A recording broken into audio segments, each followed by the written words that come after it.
Gennady Triple G Golovkin versus Saul Canelo Alvarez. It's the fight most boxing fans want to see. You asked, there was a poll out. I can't remember where I saw it.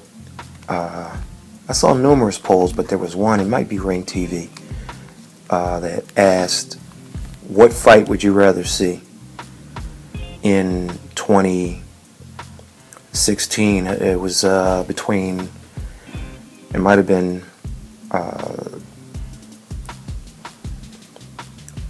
the Sergey Kovalev versus Andre Ward. I think one was might have been Mayweather versus Pacquiao Part 2. I can't quite recall. Terrence Crawford, Victor Postal, but by far the favorite was Gennady Triple G Golovkin and Saul Canelo Alvarez. That's the fight everybody wants to see. People say that Gennady hasn't fought anyone when he probably has more top 10 wins than Canelo does. So saying he hasn't fought anyone, I think people need to look at the ratings. I think people underestimate it before draining himself against Miguel Cotto. I don't think people realize how good of a fighter Daniel Gill was. Martin Murray, Matthew Macklin. I mean, these are guys that people may not know or have a historical reference to, but if you look back at Sergio Martinez, he wanted to do something for his fans at home, so he took a fight and he fought, and I thought he lost. I thought he lost to Macklin. So you just have to, you got to do your research. You got to do your research. Well, they've been negotiating. I mean, there was a 15-day period that the WBC gave Alvarez to make this Lemieux fight. And I mean, Golovkin's been waiting. And now Golovkin he's 34 years old. And what that means is he's no longer in his physical prime. And he's no longer in his physical prime. And he needs that signature fight so people can kind of get off this trip that they're on and realize how good he is before he turns that, before the clock turns and then he becomes a little bit too past it. He's a bit past it now. He's not, I wouldn't call him in his prime physically, but I smell a rat right now because allegedly with the negotiations right now, they're discussing that each fighter agrees to have at least, hear me out, at least 2 or 3 more fights, interim fights, we'll call it, before they get together and fight each other. If so, one of the deals that's on the table is that Saul Canelo Alvarez would fight either David Lemieux or Curtis Stevens. My money is on Stevens. And Golovkin, one of the names mentioned is Daniel Jacobs, which is a good fight. I mean, Jacobs is he's actually in his physical prime and coming off of a big win against his homeboy, Kid Chocolate, Peter Quillen. So Jacobs has a fight coming up in July, and then I guess he would go to Golovkin afterwards. And so that gives, I don't know if Golovkin would take a fight before Jacobs if it played out that way, but I'd recommend it because the turnaround time for Jacobs would be a lot shorter than Golovkin. And then the bogus reasoning that they're giving is that they need additional time, let the fight marinate to become bigger, so that both guys can make the most money. I mean, look, it's a Golovkin excuse. I mean, it's an excuse to say. I'm not saying Golovkin's making it an excuse. They're using Golovkin here to excuse Canelo. Make more money? I mean, come on, dude, really? You put the fight in Dallas Cowboys Stadium, which you can get $100+ grand in there for football. Even that standing room only section. Now, for boxing, maybe you have to, I don't know how how you would coordinate the stadium. However, the least that you're going to get is 80-something thousand. But I more than likely they'll say, oh, it's sold out. We'll add some more seats and bring it up and so on and so forth. So that part.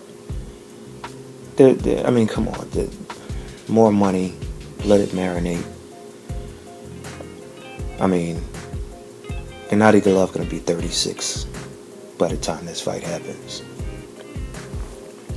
And so the favorable opinion or the near consensus opinion is, well, Golovkin, I mean, his first pay-per-view did less than 200,000 buys. Okay, he sold the arena out. I was there. He sold Madison Square Garden out. Also, as far as the pay-per-views, look at his dance partner. When Floyd Mayweather did about 300,000 pay-per-view buys, Floyd Mayweather Jr., he fought Arturo Gatti, who had a major following. People loved Gatti. People loved Gatti versus Ward. People loved Gatti versus you name it. So he had the following. And Floyd hadn't quite built up a following yet. So that was more Gatti than anything. Or Gatti, I should say. That was more Arturo Gatti than anything. On the flip side, Golovkin's dance partner was David Lemieux. I mean, he did okay in Canada with the fans, but for the first pay-per-view, I mean, you get Golovkin a better dance partner, and I think you hit that 300,000 mark. Needless to say, the Garden, the big Garden, Madison Square Garden, not the small theater, was sold out, and with diehard fans. Now, combine that with the fact that Golovkin has some promotional issues that he had to resolve before he came to the United States to fight, and that kind of put a damper on his career as far as people knowing who he was that know him now. And I'm talking about in the States. I'm talking about in the United States. So had he come over earlier, had he got those situations resolved, I think that first pay-per-view, even with Lemieux as the dance partner, would have done a lot better.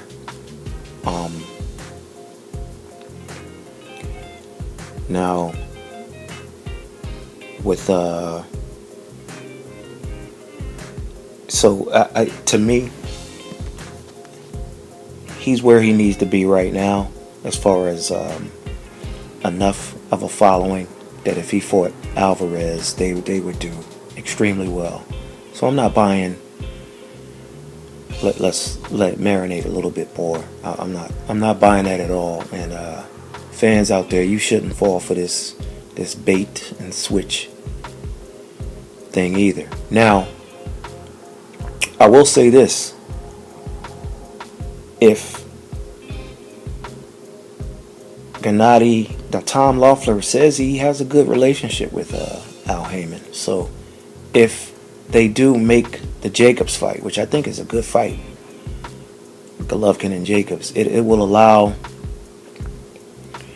Golovkin, if he wins, to get another strap, another belt.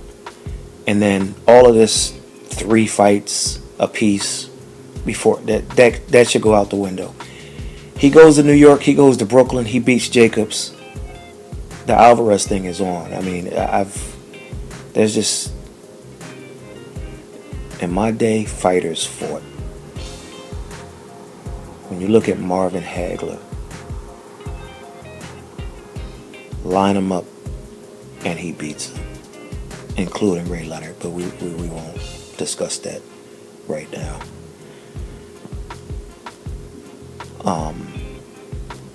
Here's a guy who was frozen out of the middleweight picture for years, and then he got his break, and he made the most of it. They tried to get him a couple of times. There was a draw in there, that the Unafermo fight, but the point I'm trying to make is, guys, fighters fought. Leonard, Hagler, Hearns, Hagler, Leonard. You can put Duran into the mix. I mean, there were some guys that were left out. Pryor, Mike McCallum, and so on and so forth. But for the most part, they fought. I mean, they fought on Mondays. They fought on Tuesdays. I mean, there were some fights that had to compete with Monday Night Football. But they fought. They found a way. Give and take, ring size, glove size, whatever the case was. They found a way to do it for the most part. This is it's ridiculous. I mean, we saw this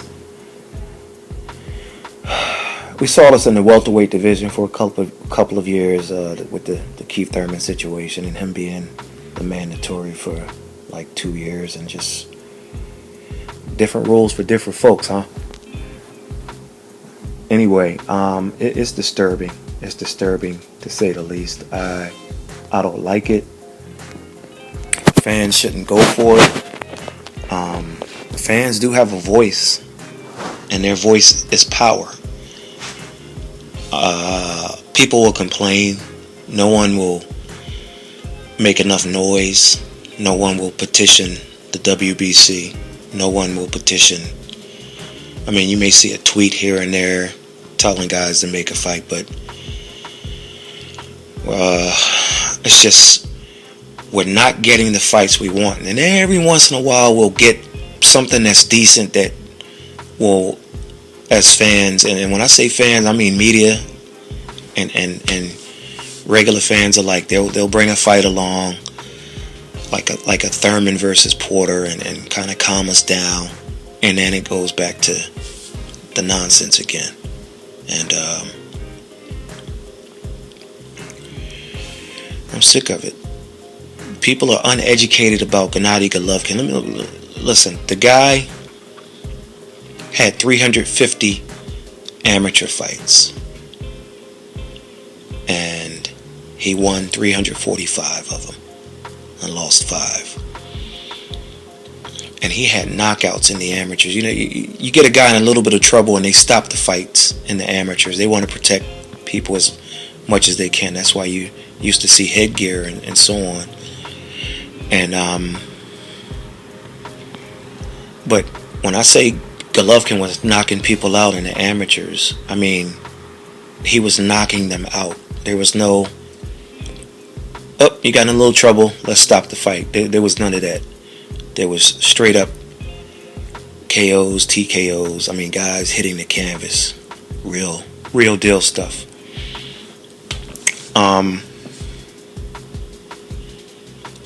don't know what to say, because what's going to happen eventually is Golovkin's going to get to a point where he's a certain age, and then he'll lose, and then everybody will say, see, I told you, as soon as he stepped up and fought someone,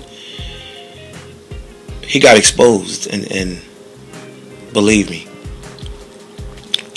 it's not the case. But the clock is ticking, and he needs to. I mean, Canelo's only 25. You could argue that he hasn't hit his prime yet, or if he has, he's right at the beginning of it or in the middle of it, but certainly not out of his prime physically. So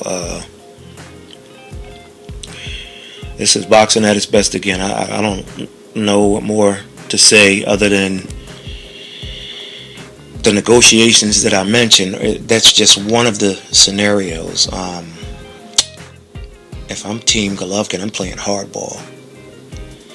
Unless their plan is, okay, we'll go ahead and wait as long as we get something major. And Golovkin versus Daniel Jacobs, that's major. That's major. You put that in Brooklyn, that's a sellout. And I think Jacobs is ready. A couple of years ago, I wouldn't have given him a chance, but now I just see certain things that say, he's going to be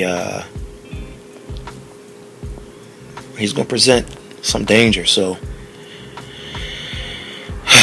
we'll see. I just wish I was a fly on the wall in that negotiation, but it's disturbing what's coming out of this fight, from what we're hearing, and of course it's all alleged. This is alleged, allegedly. It's alleged information that I mentioned, but I tell you, it's. I'm not sure what you do at this point. What can you do? But hope that at best or at worst it's one interim fight for each guy, and then we step right to it. And if that's the case, we're probably looking at a year from now. We're probably looking at next Cinco de Mayo weekend. And that's risky because who might come back in September, and then you might see a Pacquiao Part 2 next May. That could play out that way too. And then Golovkin is a guy who wants to fight I think he was on pace to fight 5 times a year a couple of years back when his father passed away. So hopefully, and as I said, he'll be 35 by then, and I don't know, but stay tuned as news breaks. We'll keep you posted, and hopefully we'll have a better, more things will come to light, but I pray that we have a better resolution than at least 2 or 3 more fights apiece. I'm not buying it. I'm calling it shenanigans. That's what it is. And what more can I say? Please subscribe to our YouTube page, The Fight Journal, and please definitely follow us on Twitter at The Fight Journal, and we'll keep you posted. The more we get, the more we'll let you know. But I'm not liking this situation at all. Not at all.